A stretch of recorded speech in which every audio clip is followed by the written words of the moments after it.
Good morning, friends. We are on the fourth and final chapter.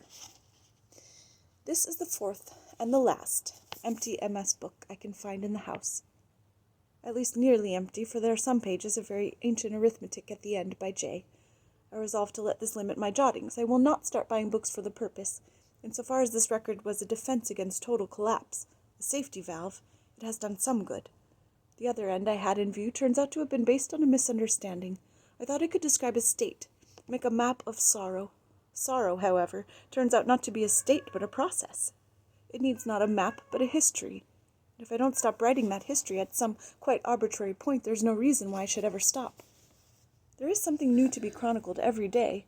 Grief is like a long valley, a winding valley where any bend may reveal a totally new landscape. As I've already noted, not every bend does. Sometimes the surprise is the opposite one. You are presented with exactly the same sort of country you thought you had left behind miles ago.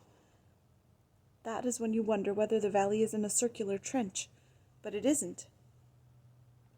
There are partial recurrences, but the sequence doesn't repeat. Here, for instance, is a new phase, a new loss. I do all the walking I can, for I'd be a fool to go to bed not tired. Today I have been revisiting old haunts, taking one of the long rambles that made me so happy in my bachelor days. And this time the face of nature was not emptied of its beauty, and the world didn't look, as I complained some days ago, like a mean street. On the contrary, every horizon, every stile or clump of trees summoned me into a past kind of happiness, my pre-H happiness.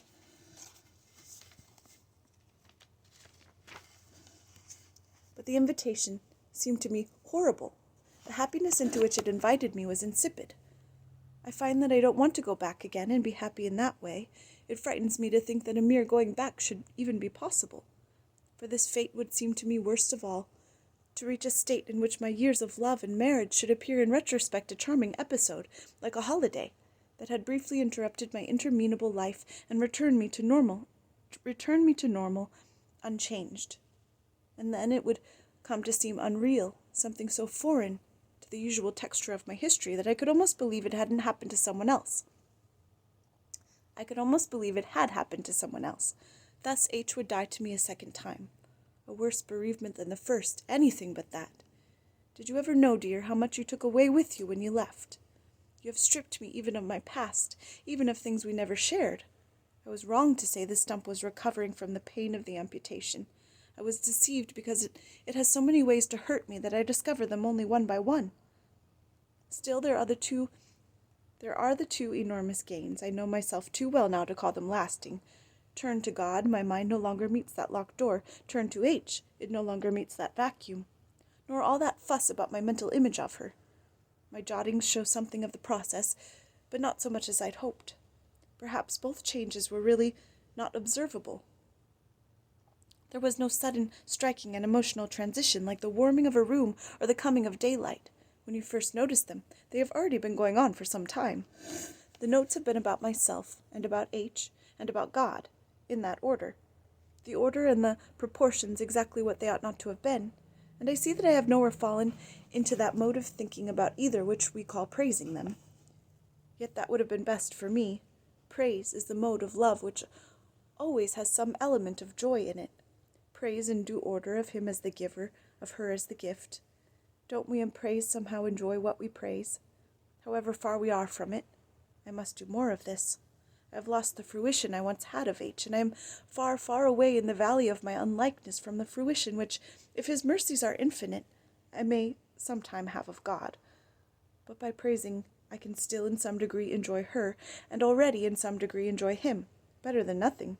But perhaps I lack the gift. I see I've described H as being like a sword.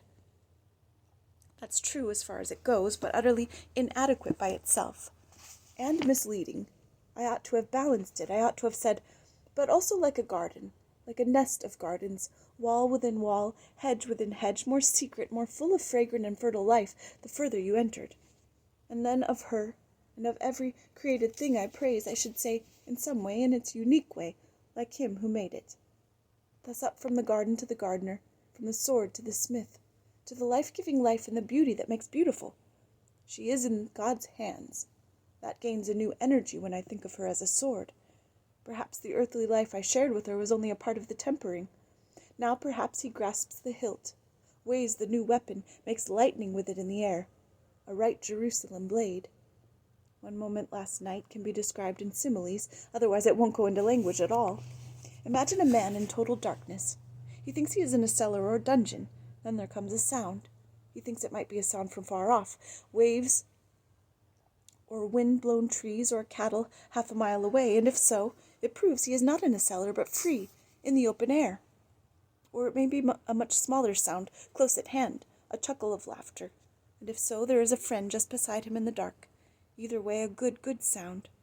I'm not mad enough to take such an experience as evidence for anything. It is simply the leaping... I am not mad enough to take such an experience as evidence for anything. It is simply the leaping into imaginative activity of an idea, which I would always have theoretically admitted, the idea that I or any mortal at any time may be utterly mistaken as to the situation he is really in. 5 senses, an incurably abstract intellect, a haphazardly selective memory, a set of preconceptions and assumptions so numerous that I can never examine more than a minority of them, never become even conscious of them all. How much of total reality can such an apparatus let through? I will not, if I can help it, shin up either the feathery or the prickly tree. 2 widely different convictions press more and more on my mind. One is that the eternal vet is even more inexorable and the possible operations even more painful than the severest imaginings can forebode. But the other, that all shall be well, and all shall be well, and all manner of things shall be well. It doesn't matter that all the photographs of H are bad. It doesn't matter, not much, if my memory of her is imperfect. Images, whether on paper or in the mind, are not important for themselves, merely links. Take a parallel from an infinitely higher sphere. Tomorrow morning, a priest will give me a little round, thin, cold, tasteless wafer. Is it a disadvantage? Is it not in some way an advantage? That it can't pretend the least resemblance to that with which it unites me. I need Christ, not something that resembles him. I want H, not something that is like her. A really good photograph might become in the end a snare, a horror, an obstacle. Images, I must suppose, have their use, or they would not have been so popular. It makes little difference whether they are pictures and statues outside the mind or imaginative constructions within it. To me, however, their danger is more obvious. Images of the holy easily become holy images, sacrosanct. My idea of God is not a divine idea. It has to be shattered time after time. He shatters it himself. He is the great iconoclast. Could we not almost say that this shattering is one of the marks of his presence? The incarnation is the supreme example. It leaves all previous ideas of the Messiah in ruins, and most are offended by the iconoclasm, and blessed are those who are not. But the same thing happens in our private prayers. All reality is iconoclastic. The earthly beloved, even in this life, incessantly triumphs over your mere idea of her. And you want her to. You want her with all her resistances, all her faults, all her unexpectedness. That is, in her foursquare and independent reality. And this, not any image or memory, is what we are to love still after she is dead. But this is not now imaginable. In that respect, H and all the dead are like God. In that respect, loving her has become in its measure like loving him. In both cases, I must stretch out the arms and hands of love. Its eyes cannot here be used to the reality through, across all the changeful phantasmagoria of my thoughts, passions, and imaginings. I mustn't sit down content with the phantasmagoria itself, and worship that for him, or love that for her. Not my idea of God, but God. Not my idea of H, but H.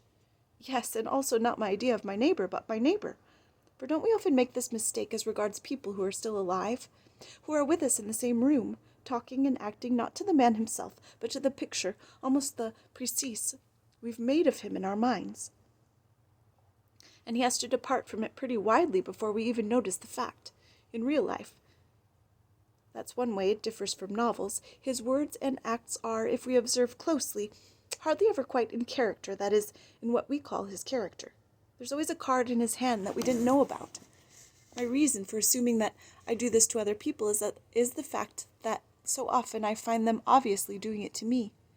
We all think we've got one another taped. And all this time I may once more be building with cards. And if I am, he will once more knock the building flat. He will knock it down as often as proves necessary. Unless I have to be finally given up as hopeless and left building pasteboard palaces in hell forever, free among the dead. Am I, for instance, just sidling back to God because I know that if there's any road to H, it runs through him?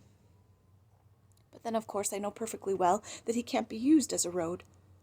If you're approaching him not as the goal, but as a road, not as the end, but as a means, you're not really approaching him at all. That's what was really wrong with all those popular pictures of happy reunions on the further shore, not the simple-minded and very earthly images, but the fact that they make an end of what we can get only as a byproduct of the true end.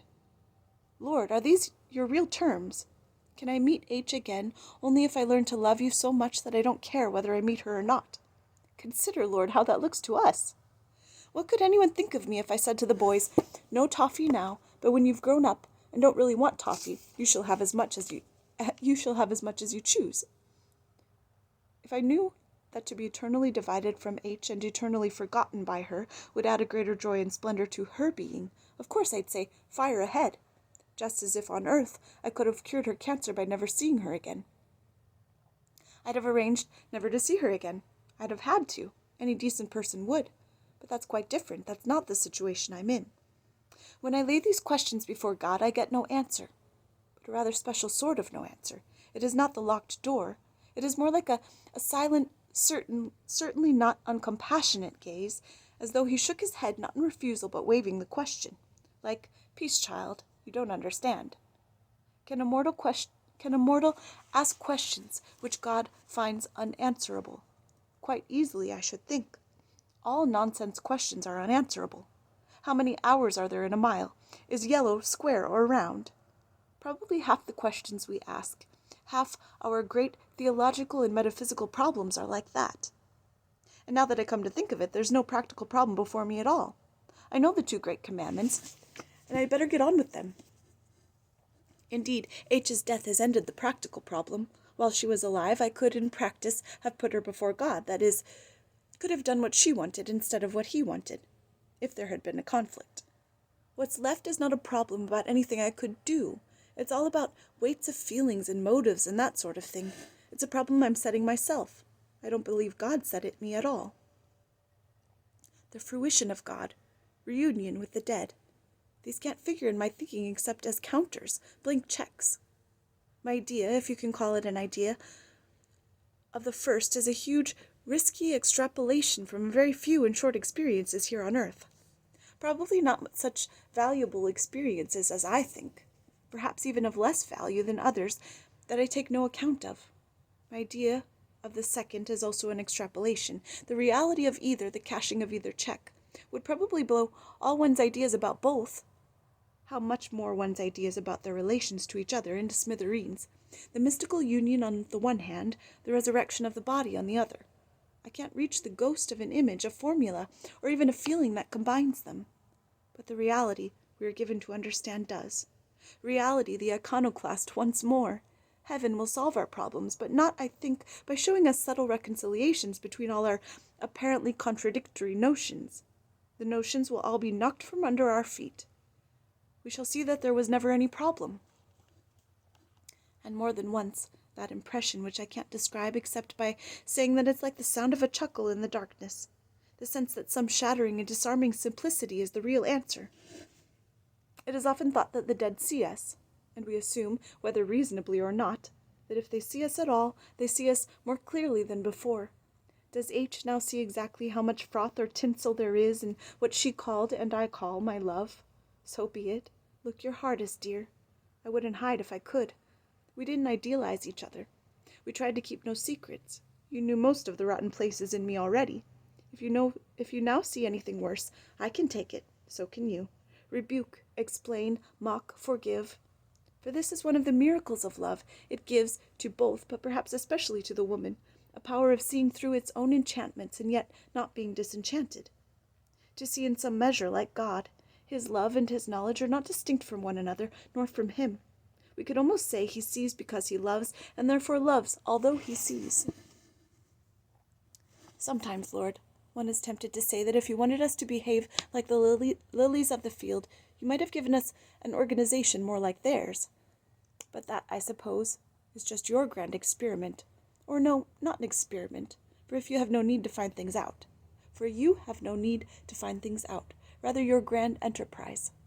To make an organism which is also a spirit, to make that terrible oxymoron a spiritual animal, to take a poor primate, a beast with nerve endings all over it, a creature with a stomach that wants to be filled, a breeding animal that wants its mate, and say, now get on with it, become a god. I see several notebooks ago that even I got what seemed like an assurance of H's presence. That even if I got what seemed like an assurance of H's presence, I wouldn't believe it. Easier said than done.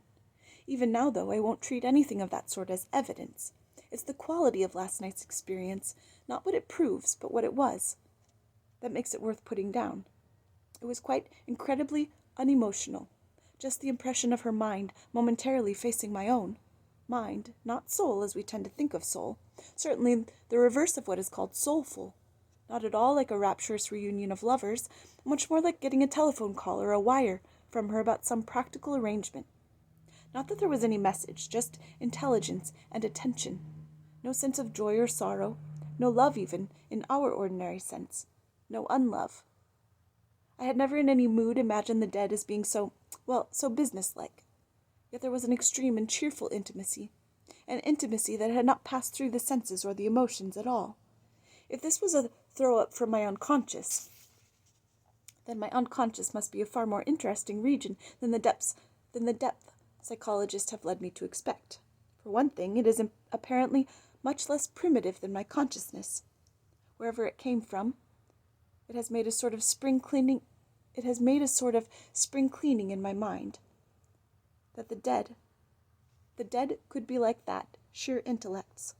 A Greek philosopher wouldn't have been surprised at an experience like mine. He would have expected that if anything of us remained after death, it would be just that.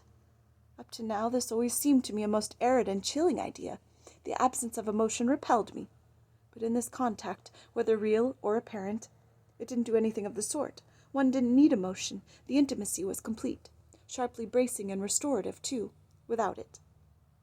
Can that intimacy be love itself, always in this life attended with emotion, not because it is in itself an emotion, or needs an attendant emotion, but because our animal souls, our nervous system, our imaginations, have to respond to it in that way? If so, how many preconceptions I must scrap? A society, a communion of pure intelligences could not be cold, drab, and comfortless. On the other hand, it wouldn't be very like what people usually mean when they use such words as spiritual, or mystical, or holy. It would, if I had a glimpse, I'm almost scared at the adjectives I'd have to use. Brisk, cheerful, keen, alert, intense, wide awake, above all solid, utterly reliable, firm. There is no nonsense about the dead. When I say intellect, I include will. Attention is an act of will. Intelligence is an action.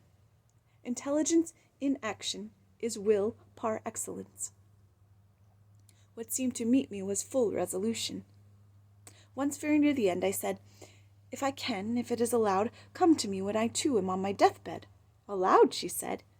Heaven would have a job to hold me, and as for hell, I'd break it into bits.